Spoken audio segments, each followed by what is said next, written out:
السلام علیکم ورحمۃ اللہ وبرکاتہ۔ بسم اللہ الرحمن الرحیم۔ الحمد للہ وکفی وسلام علی عبادہ الذین اصطفی، اما بعد۔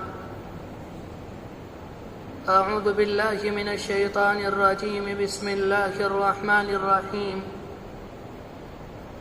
اعلموا انما الحیاة الدنیا لعب ولهو وزینہ وتفاخر بینکم وتکاثر فی الاموال والاولاد كمثل غیث اعجب الكفار نباته ثم یہیج فتراه مصفرا ثم یکون حطاما وفی الآخرة عذاب شدید۔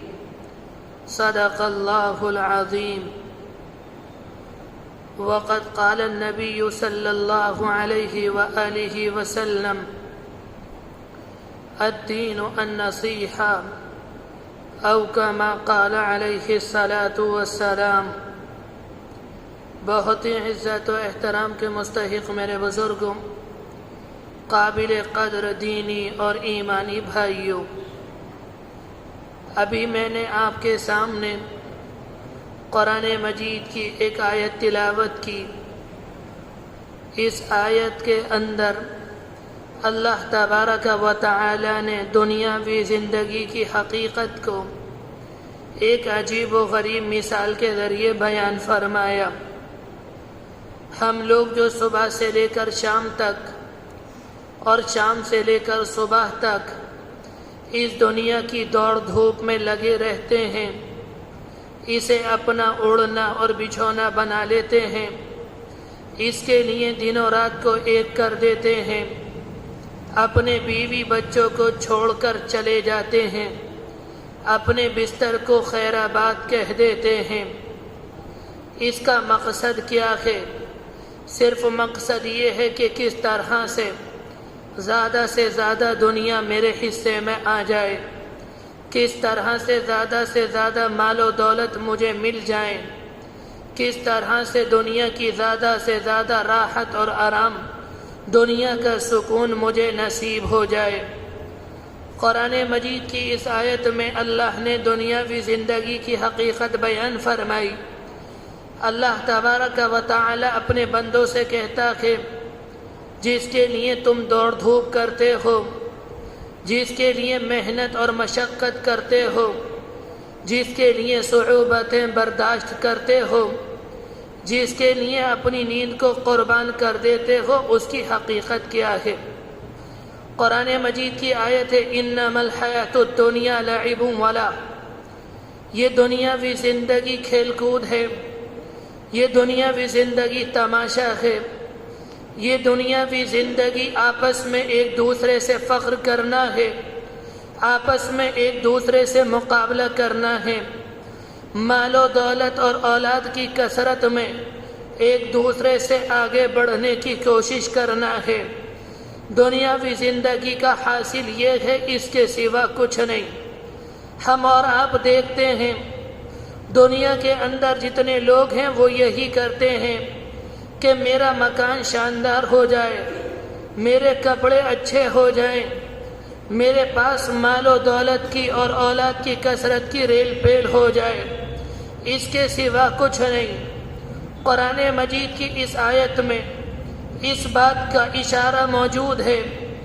اگر ہم اور آپ دنیاوی زندگی کا جائزہ لیں گے، اگر ہم اور آپ دنیاوی زندگی کا مشاہدہ اور معائنہ کریں گے، تو ظاہری طور پر ہمیں اور آپ کو یہ بات نظر آئے گی کہ انسان اس دنیا کے اندر مختلف مراحل سے گزرتا ہے، انسان اس دنیا کے اندر مختلف زمانوں سے گزرتا ہے۔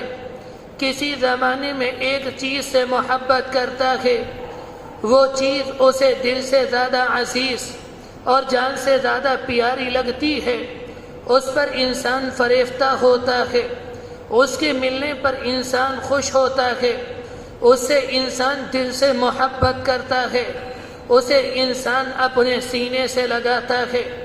جب وہ چیز انسان کے ہاتھ سے نکل جاتی ہے، وہ چیز ٹوٹ جاتی ہے یا وہ چیز ہلاک اور برباد ہو جاتی ہے۔ انسان اس کے نکل جانے پر رنج کرتا ہے، صدمہ کرتا ہے، افسوس کرتا ہے۔ اور یہی انسان جب اس دور سے نکل کر دوسرے دور میں داخل ہوتا ہے تو اس وقت جس چیز سے اس نے محبت کی ہوتی ہے، جس چیز کو اس نے اپنے سینے سے لگایا ہوتا ہے، جس کے نکل جانے پر یہ انسان رنج کرتا ہے، اس مرحلے میں پہنچنے کے بعد سوچ کر ہنستا ہے اور افسوس کرتا ہے کہ میں نے پہلے مرحلے میں کس چیز سے محبت کی۔ اسی طرح سے انسان جب اپنی عمر کے تیسرے اور چوتھے مرحلے میں پہنچتا ہے، پہلے مرحلے کی چیزوں کو انسان بے حقیقت اور بے حیثیت سمجھتا ہے۔ اس دنیا کے اندر انسان جن مراحل سے گزرتا ہے، انسان جن زمانوں سے گزرتا ہے، اللہ تبارک و تعالی نے قرآن مجید کی اس آیت کے اندر ان مراحل کو بہت شاندار انداز میں بیان فرمایا۔ قرآن مجید کہتا ہے جب انسان دنیا کے اندر آتا ہے، اولاً انسان ایک معصوم اور چھوٹا بچہ ہوتا ہے، ماں کا دودھ پیتا ہے۔ اس وقت اس کے سارے ارمان، اس وقت اس کے سارے شوق کھیل اور کود سے وابستہ ہوتے ہیں۔ کھیل دو طرح کے ہوتے ہیں، ایک کھیل وہ ہوتا ہے جس کا کوئی مقصد ہوتا ہے، جس میں ہار اور جیت ہوتی ہے۔ ایک کھیل وہ ہوتا ہے جس کا کوئی مقصد نہیں، جس میں ہار اور جیت نہیں ہوتی۔ جب بچہ دنیا کے اندر آتا ہے، بچہ معصوم ہوتا ہے، بچہ ماں کا دودھ پیتا ہے، اس وقت اس کے سارے شوق ایسے کھیل سے وابستہ ہوتے ہیں جس کا کوئی مطلب نہیں ہوتا۔ مثال کے طور پر جب گھر کے اندر معصوم بچہ ہوتا ہے تو بچے کا باپ یا بچے کا بھائی، بچے کا رشتہ دار یا بچے کا کوئی سرپرست بازار جاتا ہے، ایک چھوٹا سا کھلونا لاتا ہے اور بچے کے ہاتھ میں پکڑا دیتا ہے۔ بچہ اس کھلونے سے محبت کرتا ہے، اس کھلونے کو اپنی ساری کائنات تصور کرتا ہے۔ اگر کسی موقع پر اگر کوئی اللہ کا بندہ بچے سے اس کھلونے کو چھینے یا اس سے لے تو بچہ چیختا اور چلاتا اور روتا ہے۔ وہ یہ سمجھتا ہے کہ میری ساری کائنات لٹ گئی، میری ساری کائنات تباہ اور برباد ہو گئی، اس لیے کہ اس کے سارے ارمان اس کھلونے سے وابستہ ہیں۔ جب بچہ بڑا ہوتا ہے، تقریباً 8 سال یا 9 سال کی عمر کو پہنچتا ہے تو اس وقت اس کے اندر سوچ آتی ہے، اس کے اندر شعور آتا ہے، اس کے اندر سوچنے اور سمجھنے کی صلاحیت پیدا ہونے لگتی ہے۔ اس وقت اس کا کوئی رشتہ دار بازار جائے اور دودھ پیتے بچے کا کھلونا لائے اور اس 8 سال کے بچے کو دے تو یہ کھلونا لینے میں خوش نہیں ہوگا، بلکہ یہ اسے غصہ آئے گا۔ وہ کھلونا لانے والے سے کہے گا کہ آپ نے مجھے دودھ پیتا بچہ سمجھ رکھا ہے، وہ اس کھلونے کو نہیں لے گا۔ حالانکہ اپنی عمر کے پہلے مرحلے میں یہ بچہ اس کھلونے سے محبت کرتا تھا، اور جب وہ مرحلہ نکل گیا اور یہ اپنی عمر کے دوسرے مرحلے میں داخل ہو گیا تو یہ پہلے مرحلے کی چیزوں سے نفرت کرنے لگتا ہے۔ جب بچہ اس عمر کو پہنچتا ہے، اس کی طبیعت ایسے کھیلوں کی طرف راغب ہوتی ہے، مائل ہوتی ہے جس کا کوئی مقصد ہوتا ہے، جس میں ہار ہوتی ہے اور جیت ہوتی ہے۔ بچہ دن اور رات ان میں صرف کرتا ہے، کھیلتا اور کودتا ہے۔ اگر کوئی بچے کو کھیلنے سے منع کرتا ہے، بچہ ناراض ہوتا ہے، بچے کو غصہ آتا ہے۔ ایک وقت آتا ہے کہ بچہ اپنی عمر کے 14 سال اور 15 سال کی عمر کو پہنچتا ہے، یعنی جوانی کی دہلیز پر قدم رکھتا ہے۔ پہلے کے دونوں زمانوں میں جن کھیلوں کو بچہ پسند کرتا تھا ان کھیلوں سے اب پسند نہیں کرتا، بلکہ ان کھیلوں سے بچے کو نفرت ہوتی ہے۔ اگر کوئی 8 سال کا بچہ 15 سال کے لڑکے سے کہے کہ تم ہمارے ساتھ کھیلو تو 15 سال کا لڑکا بچوں کے ساتھ کھیلنے میں اپنی توہین محسوس کرے گا، اپنی حقارت اور اپنی تذلیل محسوس کرے گا، جب بچہ 15 سال کو پہنچتا ہے یہاں آ کر فیشن کا دور شروع ہوتا ہے۔ اب بچے کی چاہت یہ ہوتی ہے کہ میرا لباس، میرا جسم، میرے بال، میرے جوتے اور چپل سب سے شاندار ہونے چاہیے۔ حالانکہ جوانی سے پہلے اسے کپڑوں سے دلچسپی نہیں تھی۔ کھیل میں کپڑے گندے ہو رہے ہیں ہوا کریں، جوتے پھٹ رہے ہیں ہوا کریں، بچے کو اس سے کوئی مطلب نہیں۔ جب بچے کا فیشن کا دور شروع ہوتا ہے تو بچے کو کپڑے کی فکر ہوتی ہے۔ بچہ کھیلتا ہے تب بھی کپڑے کی فکر ہے، بچہ سڑک پر چلتا ہے تب بھی اپنی فکر ہے، بچہ اگر کرسی پر بیٹھتا ہے تب بھی اپنی فکر ہے، کہیں میرے کپڑے گندے نہ ہو جائیں، کہیں میرے کپڑوں پہ شکن نہ آ جائے، کہیں میرے کپڑے میلے نہ ہو جائیں۔ ایک وقت آتا ہے کہ بچہ اور بڑا ہوتا ہے، 35 سال یا 40 سال کی عمر کو پہنچتا ہے۔ جب بچہ 35 سال یا 40 سال کی عمر کو پہنچتا ہے یہاں آ کر فیشن کا دور ختم ہو جاتا ہے۔ اب اسے کپڑوں کی فکر نہیں، اب اسے بالوں کی فکر نہیں، اب اسے جوتے اور چپل کی فکر نہیں۔ پہلے مرحلوں میں جن چیزوں سے یا پہلے زمانوں میں جن چیزوں سے یہ محبت کرتا تھا اب اس کے دل میں ان چیزوں کے لیے جگہ نہیں، ان چیزوں سے یہ محبت نہیں کرتا۔ جب یہ 35 سال کا ہو جاتا ہے اس کی فکر یہ ہوتی ہے کسی طرح سے میرے پاس مال آ جائے، کسی طرح سے میرے پاس دنیا آ جائے، کسی طرح سے میرا کارخانہ اچھا ہو جائے، کسی طرح سے میری تجارت اچھی ہو جائے، کسی طرح سے مجھے کوئی مقام یا مجھے کوئی منصب مل جائے جس کی وجہ سے لوگوں میں میری شہرت ہو جائے۔ قرآن مجید کہتا ہے وَتَفَاخُرٌ بَيْنَكُمْ وَتَكَاثُرٌ فِي الْأَمْوَالِ وَالْأَوْلَادِ۔ جب انسان جوانی ختم ہو جاتی ہے اور انسان کا بڑھاپا شروع ہو جاتا ہے تو انسان کو اس بات کی آرزو اور تمنا ہوتی ہے کہ میرے پاس مال زیادہ ہو جائے، میرے پاس اولاد کی کثرت ہو۔ اس زمانے میں اولاد کی کثرت پر فخر نہیں کیا جاتا، لیکن اللہ کے رسول کے زمانے میں اور آپ کے زمانے کے بعد دنیا کے اندر ایک دور ایسا بھی آیا جس طرح سے ہم اور آپ مال و دولت کی کثرت پر فخر کرتے ہیں، وہ لوگ مال و دولت کی کثرت پر فخر نہیں کرتے تھے بلکہ وہ لوگ اولاد کی کثرت پر فخر کرتے تھے، اور جس کی اولاد زیادہ ہوتی اسے سماج کا چودھری، اسے سماج کا بڑا آدمی جانا جاتا۔ ان سے لوگ مقابلہ نہیں کرتے تھے، ان سے لوگ لڑائی نہیں لڑتے تھے، لوگ کہا کرتے تھے ان سے لڑنے کا کوئی فائدہ نہیں، اس لیے کہ ان کی نسل زیادہ ہے، ان کی نسل ہماری نسل کو تباہ اور برباد کر دے گی۔ قرآن مجید کہتا ہے جب انسان بڑھاپے کو پہنچتا ہے تو انسان کو کسی چیز کی فکر نہیں، بس اس بات کی فکر ہوتی ہے کسی طرح سے مال زیادہ ہو جائے، کسی طرح سے اولاد زیادہ ہو جائے۔ میں نے اور آپ نے یہ بات دیکھی جب انسان ایک مرحلے سے نکل کر اپنی عمر کے دوسرے مرحلے میں داخل ہوتا ہے، پہلے مرحلے کی چیزیں انسان کو بے حیثیت اور بے حقیقت بے لوث نظر آتی ہیں۔ میرے بھائیوں، قرآن مجید کی یہ آیت مجھ سے اور آپ سے کہتی ہے اے لوگوں یہ مت سمجھنا جب تم بڑھاپے کو پہنچ گئے، تم اپنی عمر کے آخری مرحلے کو تمہاری عمر کا آخری مرحلہ آ گیا، یہ مت سمجھنا یہاں آ کر رکنا نہیں، بلکہ اس کے بعد ایک مرحلہ اور ہے۔ وہ مرحلہ کب شروع ہوگا؟ جب انسان کی آنکھ بند ہوگی، جب انسان کا انتقال ہو جائے گا، انسان کی روح پرواز ہو جائے گی، انسان کو قبر کے اندر دفن کر دیا جائے گا، اور ایک زمانے کے بعد انسان کو قبر سے اٹھایا جائے گا۔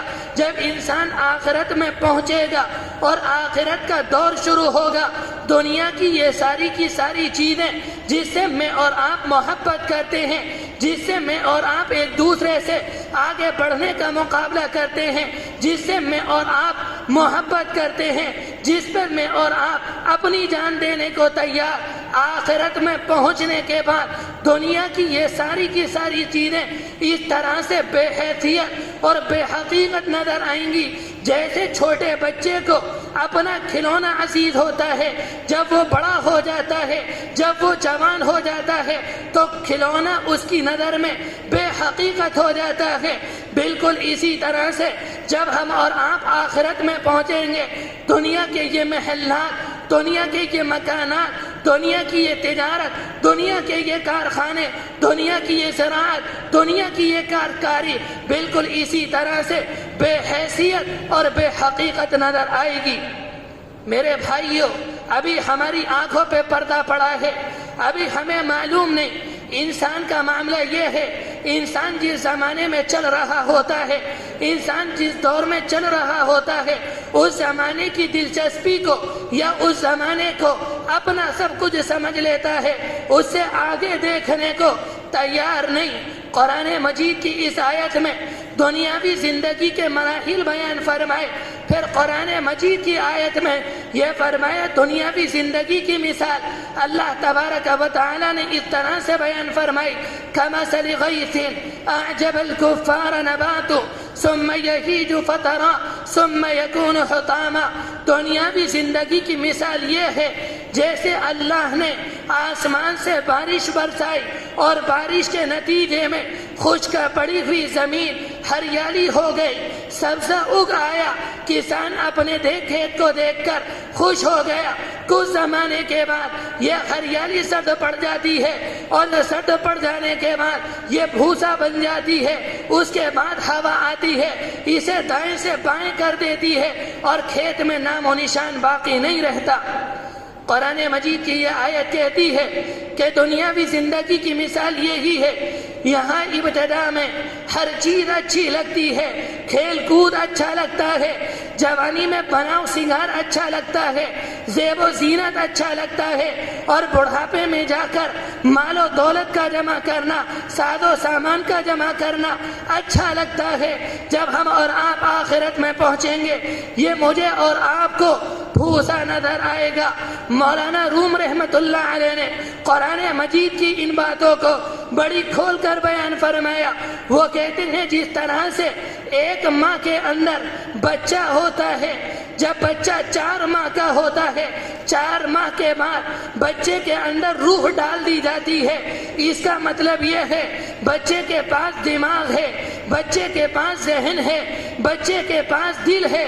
اگر کوئی انسان بچے سے یہ سوال کرے تمہاری وہ دنیا جس کے اندر تم ہو ہماری اس دنیا کے مقابلے میں ناپاک ہے، نجس ہے، اور ہماری یہ دنیا جس میں ہم ہیں تمہاری دنیا سے بہت بڑی ہے، تمہاری دنیا سے بہت بڑی ہے، جب بچے سے یہ بات کہی جائے گی بچے کی سمجھ میں نہیں آئے گا، اس لیے کہ اس نے یہ دنیا نہیں دیکھی، اس کے تصور میں یہ دنیا نہیں آئے گی، بلکہ اس نے ماں کے پیٹ کی دنیا کو دیکھا، وہ یہ سمجھتا ہے ماں کی دنیا سب کچھ ہے۔ اسی طرح سے کوئی جب بچہ پیدا ہوتا ہے اور بچہ کمرے کے اندر آتا ہے، کوئی انسان بچے سے یہ کہے، بچہ یہ سمجھتا ہے کہ میری ساری کی ساری دنیا یہ کمرہ ہے۔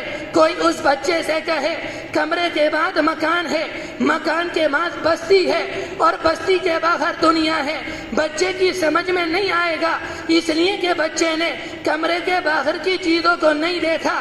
اسی طرح سے انسان کی عقل کا حال ہے، انسان کی عقل دنیا کے اندر رہ کر محدود ہے۔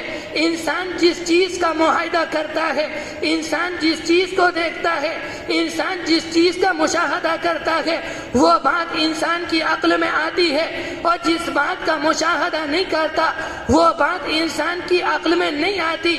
جہاں آ کر انسان کی عقل کام کرنا بند کر دیتی ہے، وہیں سے پیغمبر علیہ السلام کی تعلیم شروع ہوتی ہے، اور پیغمبر علیہ السلام دنیا میں آتے ہیں، اللہ کا پیغام لیتے آتے ہیں، اور بندوں کو اللہ کا پیغام پہنچاتے ہیں۔ اے بندو یہ مت سمجھنا کہ تمہاری ساری دنیا یہ ہے، تمہاری دنیا یہ نہیں، اس کے بعد ایک دنیا اور ہے۔ حدیث شریف کے اندر آتا ہے جو آخری جنتی ہوگا اللہ اس سے کہے گا میری جنت میں داخل ہو جاؤ، میں نے تمہیں روئے زمین سے 10 گنا بڑی جنت دی، وہ اللہ سے کہے گا اے اللہ آپ رب العالمین ہیں، آپ شہنشاہوں کے شہنشاہ ہیں، آپ ملک الملوک ہیں، آپ پر مذاق زیبا نہیں دیتا، آپ مجھ سے مذاق کیوں کر رہے ہیں؟ اس لیے کہ اس نے دنیا کو دیکھا، اس کی عقل محدود ہے، اس کے تصور میں یہ بات نہیں آ رہی کہ اللہ دنیا سے 10 گنا بڑی جنت دے گا۔ بالکل اسی طرح سے ایک تو ہماری عقل محدود، مغربی تہذیب نے، مغربی تعلیم نے ہماری عقل کو اور محدود کر دیا۔ اس زمانے میں ہمارے جو بھائی مغربی تہذیب سے متاثر ہیں، مغربی لٹریچر سے متاثر ہیں، مغرب کی تعلیم سے متاثر ہیں، جب ان سے یہ بات کہی جاتی ہے تو وہ کہتے ہیں ایسے کیسے ہو سکتا ہے، یہ بات ہماری عقل میں نہیں آ رہی۔ بالکل اس طرح سے ہماری عقل میں نہیں آ رہی جس طرح سے ماں کے پیٹ کے بچے سے یہ بات کہی جائے جس دنیا میں تم ہو اور جس دنیا میں ہم ہیں، ہماری دنیا تمہاری دنیا سے کھربوں گنا بڑی ہے، ماں کے پیٹ میں جو بچہ ہے اس کی سمجھ میں نہیں آتی۔ اس طرح سے یہی بات ہماری سمجھ میں نہیں آتی کہ اللہ اس دنیا سے 10 گنا بڑی جنت دے گا۔ حدیث شریف کے اندر آتا ہے، اپنی بات کو ختم کروں، اللہ کے رسول نے فرمایا تھا الدنیا سجن المؤمن و جنت الکافر، یہ دنیا کافر کا جنت ہے اور مومن کا قید خانہ۔ جنت کا مطلب یہ ہے کافر کا منزل مقصود صرف دنیا ہے، دنیا کے باہر کچھ نہیں۔ اور قید خانے کا مطلب یہ نہیں کہ مسلمانوں کو دنیا کے اندر تکلیف ہوگی، مسلمانوں کو دنیا کے اندر پریشانی ہوگی، مسلمان دنیا کے اندر تنگی کا سامنا کریں گے، یا مسلمانوں کے اوپر ظلم و استبداد کا کشنجہ کسا جائے، شکنجہ کسا جائے گا۔ اس کا مطلب یہ نہیں، اس کا مطلب یہ ہے یہ دنیا عارضی طور پر رہائش گاہ ہے۔ جس طرح سے ایک قیدی قید خانے سے محبت نہیں کرتا بلکہ وہ یہ چاہتا ہے کس طرح سے میں قید خانے سے نکل جاؤں اور اپنے اصلی مکان میں پہنچ جاؤں، اسی طرح سے مومن کی کیفیت یہ ہونی چاہیے کہ یہ دنیا عارضی طور پر میرے لیے ہے۔ ایک مومن کو دنیا سے محبت نہیں کرنی چاہیے بلکہ آخرت سے محبت کرنی چاہیے۔ اللہ کے رسول کی تعلیم یہ تھی کہ آپ نے اپنی امت کو اس بات کی تعلیم دی کہ تمہیں دنیا کے اندر رہنا ہے، دنیا سے محبت نہیں کرنی، تمہیں آخرت سے محبت کرنی ہے۔ میرے بھائیو، اس بات کا خیال کریں کہ دنیا ہمارے اوپر غالب نہ آئے، ہمیں دنیا میں رہنا ہے، ہمیں دنیا کو حاصل کرنا ہے، لیکن اس بات کا خیال کرنا ہے دنیا ہمارے اوپر غالب نہ آئے۔ یہ نہ ہو کہ ہم کاروبار کریں، ہماری نماز چھوٹ جائے، ہمارے روزے چھوٹ جائے، ہماری سنتیں چھوٹ جائیں، ہماری قرآن مجید کی تلاوت چھوٹ جائے۔ ہمیں دنیا کے اندر رہنا ہے اور دنیا کو حاصل کرنا ہے، لیکن دنیا کو اپنے اوپر غالب نہیں ہونے دینا، آخرت کو اپنے اوپر غالب کرنا ہے۔ یہی بات لے کر یہی تعلیم اللہ کے نبی کی تھی، انہوں نے اپنی امت کو اس بات کی تعلیم دی کہ تمہیں اس بات کا خیال رکھنا ہے کہ دنیا تمہارے اوپر غالب نہ آ جائے، آخرت تمہارے اوپر غالب رہے۔ جو بات کہی گئی اللہ عمل کی توفیق نصیب فرمائے۔ وآخر دعوانا ان الحمد للہ رب العالمین۔